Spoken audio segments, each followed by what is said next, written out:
এসো কোরআনের আঙিনায়, এসো শান্তির মোহনায়। এবার চলে আসছি ভাইয়া শাকিব খান আপনার কাছে। আমি আজ নিজেকে অনেক গর্বিত মনে করছি এই অনুষ্ঠানে আসতে পেরে, কারণ অনেক ভালোবাসা থেকে আমার এই অনুষ্ঠানে আসা।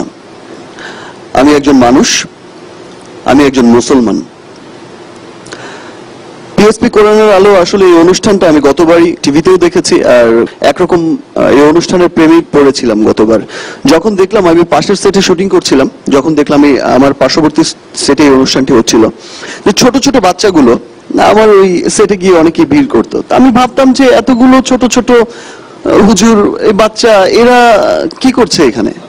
তো এরা বললো যে, আমার সেটের লোকজন বললো যে এরা তো সবাই হাফেজ। আমি তখনই অনেক অবাক হলাম যে এরা হাফেজ। আমি তো শুনেছি হাফেজ হতে অনেক সময় লাগে। তো তাদের মধ্যে আমার ইউনিটেরই একজন বলল যে, ভাইয়া, এই ছোট্ট একটি বাচ্চা ছিল, আমার নাম ঠিক খেয়াল নেই বাচ্চাটার, বলে যে ভাইয়া, ওর আপনি শুধু একটা পারা তেলাওয়াত শোনেন। তো অনেকটা এসে ও আগ্রহ করে আমাকে শোনালো। তা আমার কাছে তখন আমি চোখ বন্ধ করে যখন তেলাওয়াত শুনলাম, তার যে শ্রুতি মধুর যেই তার তেলাওয়াত ছিল, এত স্পষ্ট, আমার কাছে ফিলটা এমন মনে হচ্ছিল যে আমার সামনে কোনো ফেরেশতা দাঁড়িয়ে আমাকে কোরআনের বাণী শোনাচ্ছেন। তো আমার সেই সময়ের সেই তেলাওয়াত থেকেই কিন্তু আমার এই অনুষ্ঠানের প্রতি অনেক ভালোবাসা, অনেক ভালো লাগা।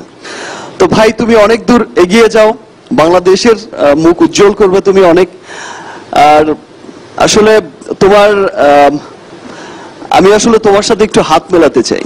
এসো কোরআনের আঙিনায়, এসো শান্তির মোহনায়।